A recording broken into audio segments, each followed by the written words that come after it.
16 বছরের দামরা half pant পরে। আরে দামরা রে, 18 বছরের দামরা তোরে বেঈমান এত এত নিচে নামাই দিছে। বেঈমান বলছে তুই আসলে কোনো মুসলমানের কোন জাত ফাতের মধ্যেই না, তুই এত নিকৃষ্ট যে তুই হাফ প্যান্ট পরবে না, যা তুই ফুল প্যান্ট পরার কোন যোগ্য না, পর হাফ প্যান্ট পরবে। মানুষে তো মানুষের কথায় কথা কামনে হাফ প্যান্ট, আমনে হাফ প্যান্ট, আমনে রে ইহুদি হাফ প্যান্ট বানাই দিছে আর কি। বলছে না তুমি হাফ প্যান্ট কিনলে ভালো, তোমার বয়স 18 যদিও, কিন্তু তুমি হাফ প্যান্ট পরলে সুন্দর। ছি ছি ছি ছি বেটা, তোর রুচির উপরে ছি, তোর বিবেকের উপরে ছি। আত্মসম্মান তো থাকা চাই, আত্মোপলব্ধি তো থাকা চাই। তো আল্লাহ তাআলা বলেন আলহামদুলিল্লাহি রাব্বিল আলামিন, সমস্ত প্রশংসা আল্লাহর জন্য।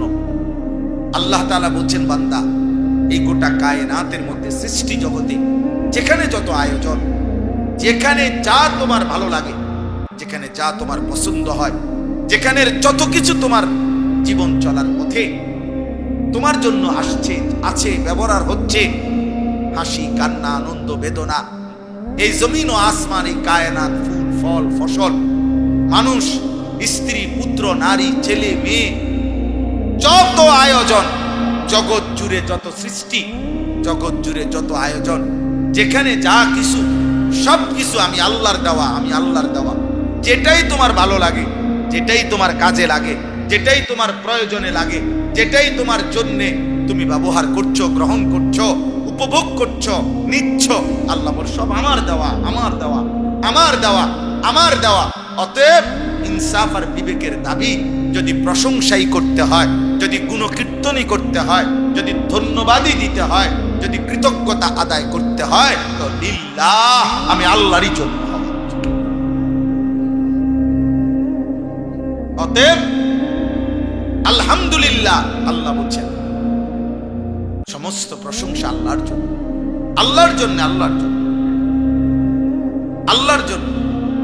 যেখানে যত সুন্দর, সব সুন্দর কার দেওয়া, যেখানে যত হাসি, সব হাসি কার দেওয়া, যেখানে যত ফুলের সৌন্দর্য কার দেওয়া, ফলের যত সুন্দর কার দেওয়া, হ্যাঁ, পুরুষ নারীর যত সুন্দর কার দেওয়া, আল্লাহর দেওয়া, আল্লাহর দেওয়া। এই কায়নাতের সব আয়োজন আল্লাহর দেওয়া। অতএব একজন কৃতজ্ঞ মানুষ, বিবেকবান মানুষ, তার উচিত আল্লাহর প্রশংসা করা। আলহামদ ওয়া সানাউ বিল লিসান, জবান দিয়ে মনের অজান্তেই যেন বের হয়ে যায় আলহামদুলিল্লাহ। হযরত ওমর রাদিয়াল্লাহু তাআলা আনহু নবীজির সামনে বসা ছিলেন। তো নবীজি একজন মানুষকে সৃষ্টি করে কিভাবে, কোরআনের আয়াত নাযিল হয়েছে, ওয়ালাকাদ খালাকনাল ইনসানা মিন সুলালাতিন মিন তিন। আল্লাহ বলছেন বান্দা নবী আপনাকে শুনাই, আমি একজন মানুষকে 7টি ধাপে মায়ের পেট থেকে সৃষ্টি করেছি। কয় ধাপে? 7 ধাপে। 1 নাম্বার মাটি, 2 নাম্বার বীর্য, 3 নাম্বার জমাট রক্ত, 4 নাম্বার গোশতের টুকরা, 5 নাম্বার হাড্ডির খাঁচা মানে কঙ্কাল, 6 নাম্বার নাক চোখ কান দিয়ে গোশতের আবরণ। আরে ভাই রাখো ভাই, সবাই থামাইয়া পারতেন না, যে দূর হইছে। গোশতের আবরণ মানে নাক চোখ কান লাগিয়ে শরীর গঠন। 7 নাম্বার হলো রূহ ফুঁকে দিয়ে মায়ের পেট থেকে বের করছি।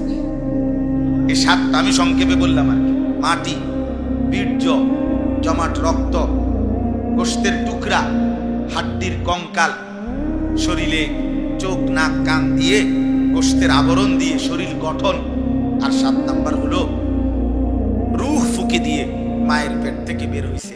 জিব্রাইল একটুকু নাজিল করে আল্লাহ নবীকে শুনাইছেন, নবীজি উপস্থিত সাহাবাদেরকে শুনাইছেন যে দেখো আল্লাহ এভাবে এভাবে সৃষ্টি করেছেন। হযরত ওমর তখন সামনে বসা, ওমর শুই নাই মনের অজান্তে নিজের থেকে ভালোবাসার মহব্বতে নিজেই বলে উঠছে ফাতাবারাকাল্লাহু আহসানুল খালিকিন। সেই বরকতময় সত্তা আল্লাহ, কি অপরূপ তিনি, কি নিপুণ তিনি সৃষ্টিকর্তা, কতটা সুন্দর করে তিনি সৃষ্টি বলছেন, মানে এই কথা বলছেন। হযরত জিবরাইল আবার আসছে নবীজির কাছে, আয়েশা বলছে, ইয়া রাসূলুল্লাহ, আপনার সাহাবী ওমর এই মাত্র যেই বাক্যটা বলছে এটাও কোরআনের আয়াত।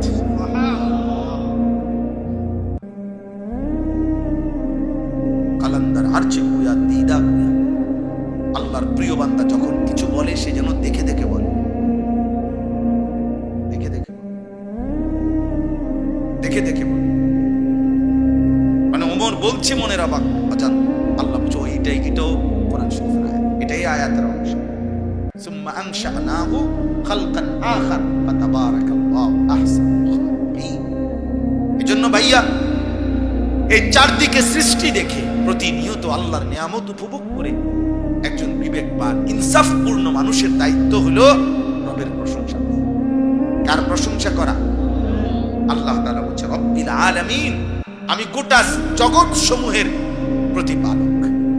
জগৎ সমূহের এই কথার অনেক তাফসীর, এর মধ্যে সংক্ষিপ্ত তাফসীর হলো যে মুফাসসিরিনে কেরামের কথা হলো আসমান থেকে জমিন পর্যন্ত এই মাঝখানে যা আছে এইটা একটা জগৎ, আর আল্লাহর কাছে এরকম আরো জগৎ আছে,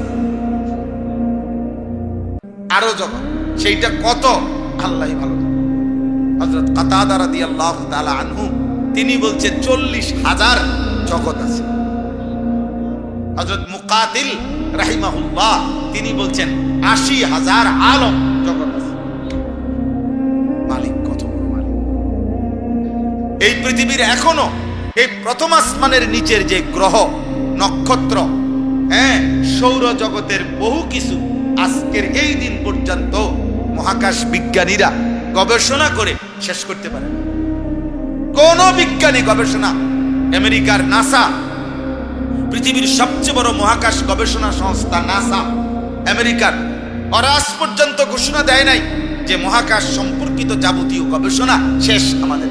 আর কোন নক্ষত্র, আর কোন গ্রহ, আর কোন নীহারিকা, আর কোন উপগ্রহ আর আবিষ্কার করার শেষ না, না, এটা অনন্ত সীমাহীন প্রথম আসমানের নিচে। এবার রব কত বড়, আল্লাহ কত বড়, সুবহানাল্লাহ, সুবহানাল্লাহ, আল্লাহ কত বড়। আল্লাহ তাআলা বলছে রব্বিল আলামিন, এই সমস্ত সৃষ্টি জগতে যা আছে, যেখানে যার যা প্রয়োজন প্রতি সেকেন্ড মুহূর্ত, শুধু মানুষ না বরং আমার যত সৃষ্টি জগৎ আছে প্রত্যেকের প্রতি সেকেন্ডের প্রয়োজন, ইনসানের যা প্রয়োজন, গরু ছাগলের যা প্রয়োজন, কীট পতঙ্গের যা প্রয়োজন, আসমান ও জমিনের যা প্রয়োজন, ফেরেশতার যা প্রয়োজন, জিনের যা প্রয়োজন, আমার কায়নাতের সবার সব প্রয়োজন প্রতি সেকেন্ডে, সে বলুক বা না বলুক, সে জানুক বা না জানুক, তার খবর থাকুক বা না থাকুক, আমি আল্লাহ পৌঁছাচ্ছি, পৌঁছিয়ে তাকে পূর্ণতায় পৌঁছাচ্ছি, চূড়ান্ত সীমায় নিয়ে যাচ্ছি। এটাই হলো রব। তাবলীগু শাইই ইলা কামালিহি শাইআন ফাশাইআন, কোন জিনিসকে তার অনস্তিত্ব থেকে অস্তিত্বে এনে অস্তিত্বের প্রথম সেকেন্ড থেকে চূড়ান্ত সীমা পর্যন্ত প্রতি মুহূর্তে যিনি তার লালন পালন করেন, এমন মালিককে বলে রব। ও জানুক বা না জানুক, ও বুঝুক বা না বুঝুক, আল্লাহ বলে বান্দা গোলামি করলো আমি আছি, গোলামি না করলো আমি আছি। আমি যেহেতু দায়িত্ব নিছি তোমারে লালন পালন করব, তাহলে কাজেই আমি সূর্য উঠাবো, চাঁদ উঠাবো, আমি নিঃশ্বাস দেব, আমি খাবার দেব, বাকি বিচার করব আলাদা। এই বলতেছি আর রহমানির রহিম। এবার আল্লাহ বলেন, আল্লাহকে যদি কেউ প্রশ্ন করে, মাওলা এত বড় সৃষ্টি জগৎ, এত মানুষ অকৃতজ্ঞ, এত মানুষ নাফরমানি করছে, তারপরও সবাইকে সমান তালে আপনি লালন পালন করছেন কেন? আল্লাহ বলেন আর রহমানির রহিম, আমি অসীম দয়ালু, আমি অসীম দয়া, আমার দয়া, আমার মায়া, আমার রহমতের কারণে কোনো চাপে পইরা না, কারো বাধ্য হইয়া না, কেউ আমারে জোর জবরদস্তি করছে এজন্য না, বরং আমি নিজ দয়ায়, নিজ মায়ায় এত বড় কায়নাত আমি 24 ঘন্টা লালন পালন করছি। এবার যদি বলেন আল্লাহ আপনার এত কিছুর পরেও, এত কিছু পাইয়া, এত কিছু ভোগ দখল করে আপনার কিছু বান্দা তো প্রতিনিয়ত আপনার নাফরমানি করছে, আপনার নাফরমানি করছে, আবার কেউ আপনার আনুগত্য করছে, তো আনুগত্যের পুরস্কার দিবেন না? নাফরমানদের কিছু বলবেন না? আল্লাহ বলেন মালিকি ইয়াউমিদ্দিন, হ্যাঁ বলবো বান্দা, খাওয়াই পড়াই সবাই রে, হিসাব নেওয়ার জন্য আলাদা একটা দিন ঠিক করছি, আখিরাত, কিয়ামত, পরকাল। সেদিনের মালিক আমি, সেদিন আমি একা, জালেম, মাজলুম, অনুগত, অবাধ্য, ঈমানদার, বেঈমান, সেজদাওয়ালা, সেজদা ছাড়া একটা একটা জাররা জাররা, বিন্দু বিন্দু, একজন একজন করে যত লক্ষ বছর লাগুক, যত কোটি বছর লাগুক, হাসরের ময়দানে আমি আল্লাহ বিচার করেই দেব, বিচার করেই ছাড়ব। আমি ছাড়বো না বান্দা। তুমি মনে করছো আমি দুনিয়ায় রহমান রাহিম, কিন্তু আমি কিন্তু জব্বার, আমি কাহ্হার, আমি আজিজ, আমি সুন্তিকাম, আমি মালিক, আমি মালিক, আমি বাদশাহ। বাদশাহ শুধু দান করে না, বাদশাহ শাস্তিও দেয়। কথা বলে না? আমি বাদশাহ, আমি জব্বার, আমি কাহ্হার, আমি সুন্তিকাম, প্রতিশোধ গ্রহণকারী। অতএব এই যে ব্যালেন্স, আল্লাহ বলছে বান্দা আমার দুনিয়া ভোগ করতে পারছো বলে আমারে ভুলে যেও না, আবার যে আমি হিসাব নেব। বোঝেন নাই কথা? আবার যে আমি হিসাব নেব। বাদশার দয়া দেখে তুমি ভুল বুঝো না, বাদশার রাগও কিন্তু মারাত্মক। কথা বলে না? যে যেমন বড়, তার মায়াও যদি বড় হয়, তার রাগও তো কি বেশি হয়, তার রাগও তো বেশি। এজন্য আল্লাহ কোরআনে শুনাইছেন, নাব্বি ইবাদি আন্নী আনাল গফুরুর রহিম ওয়া আন্না আযাবি হুয়াল আযাবুল আলীম। আল্লাহ বলছেন নবী আপনি বলেন, হে আমার বান্দারা, আমি আল্লাহ গফুরুর রহিম, আমি রহমান, আমি গফুর। আবার বলছে আমার আযাব হুয়াল আযাবুল আলীম, আমার আযাব বড় বেশি ভয়ানক, শাস্তিও অনেক। এজন্য কোরআনুল কারীমে বারবার আল্লাহ বলছে আযাবুন মুহিন, আযাবুন শাদীদ, আযাবুন আলীম, পীড়াদায়ক, যন্ত্রণাদায়ক, অপমান করা আযাব। এজন্য দোস্ত আমার শেষ কথা এটাই, ইয়াকা, উঠেন না, কেউ উঠেন না, ইয়াকা না'বুদু ওয়া ইয়াকা নাস্তাঈন। আল্লাহ বলেন অতএব ইনসাফের দাবি, যদি তোমার মধ্যে বিবেক থাকে, তুমি আমার দুনো কথাই শুনছো। একদিকে আমি দুনিয়াতে তোমারে লালন পালন করতেছি, কেন? আমি দয়াবান, কাজে তুমি আমার নাফরমানি করলো, আমার দয়ার কারণে আমি খাওয়াবো, আটকাইতাম না, খানা বন্ধ করতাম না, ভাত খাও, ঘুম যাও, পেশাব পায়খানা করো, দুনিয়া ভোগ করো। হ্যাঁ, তবে আমি কিন্তু এটা বলে রাখছি, মালিক ইয়াউমিদ্দিন, আমি কিন্তু আখিরাতে নিয়ে বিচার করব, ছাড়বো না। কাজে অতএব তোমার যদি বিবেক থাকে, অতএব তোমার এখন এই দুই কথা শুই না, তোমার ইনসাফের দাবি হলো তুমি নিজ থেকে এটা বলো যে আল্লাহ, অতএব আমি বুঝছি আপনি দয়া করে আমারে বাঁচাইছেন, খাওয়াইছেন, পড়াইছেন, আবার আপনি বলে দিছেন আপনি বিচার আচার করবেন। বাবুরে তাইলে ভেজালের দরকার নাই, ইয়াকা না'বুদু, আমি আপনার গোলামি করি। খুদা সদর বদর করলে আমি টিকতাম না, এলোমেলো করলে আমি টিকবো না। ইয়াকা না'বুদু, অতএব আমি আপনার গোলামি করি, আপনার ইবাদতই করব, আপনার ইবাদতই করব। বাকি আল্লাহ, আমি তো দুর্বল মানুষ, আপনি জানেন, আমি আপনার গোলাম, আপনি আমার রব। আপনার কাছে আমি একটা জিনিস চাই, ওয়া ইয়াকা নাস্তাঈন, আমরা আপনার কাছে সাহায্য প্রার্থনা করি। আমারে সেজদার তৌফিক দিয়েন, আমারে হালাল পথে চলার তৌফিক দিয়েন, আমারে আপনার দ্বীনের উপরে চলার জন্য আপনি সাহায্য করেন। এমন মহব্বত করে কোনো বান্দা যদি বলতে পারে, আল্লাহ বলেন বান্দা ঠিক আছে, আমি তোমাকে সাহায্য করব, আমি আছি বান্দা, আমি আছি বান্দা, আমি আছি বান্দা। আমার বান্দা গুনাহ ছাড়তে চাইলে, আমার পথে আসতে চাইলে, লানাহদিয়ান্নাহুম সুবুলানা, আমি হেদায়েতের, জান্নাতের, আমার কাছে আসার অগণিত রাস্তা তার জন্য খুলে দেব। অতএব আজকে ছেলেরা বাবা শুধু যেন ওয়াজ শোনা না হয়। প্রিয় ভাই, সবাইকে বলি বাবা, নিজের ছেলে আমি একাই হবে না, একজন হুজুর দিয়া, একজন বক্তা দিয়া বাপ এই সমাজ বদলাবে না, সবাই বদলাবেন। প্রত্যেকের অবস্থানে, প্রতিটা বাবা, প্রতিটা মা, প্রতিটা অভিভাবক, প্রতিটা বড় ভাই, সমাজের প্রত্যেকটা বিবেকবান মানুষ কম বেশি যার যার সাধ্য অনুপাতে নিজের সন্তান, নিজের এলাকার, মহল্লার ফেরাবার চেষ্টা করতে হবে। প্রত্যাখ্যান করুন যে হুজুর তারে প্রত্যেক দিন বলি, সে নামাজ পড়ে না, তবুও বলে, বারবার বলে। মূলত আমাদের দায়িত্ব বলা, হেদায়েত আল্লাহর হাতে, ফয়সালা আল্লাহর হাতে। আল্লাহ আপনাদেরকে তৌফিক দেন। আমার একটা শেষ অনুরোধ হইল, এই মাদ্রাসা খাদিজাতুল কুবরা রাদিয়াল্লাহু তাআলা আনহা বালিকা মাদ্রাসা মুসলমানের কন্যারা দিন শিখে, মুসলমানের মেয়েরা দিন শিখে।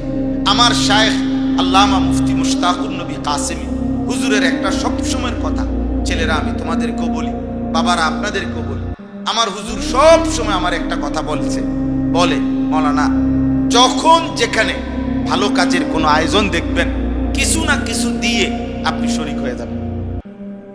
হুজুরের এটা সবসময় আমি আলহামদুলিল্লাহ চেষ্টা করি কম বেশি, মানে যে যেখানে হোক, এটা সিলেট না রংপুর, এটা আপনার দরকার, আপনার নেকি দরকার, আপনার কি দরকার, আপনার নাম কইব জনাব, আপনার বিশিষ্ট দানবীর, সমাজ সেবক, গরিবের বন্ধু, গৌরবের ব্রিজ, তারপরে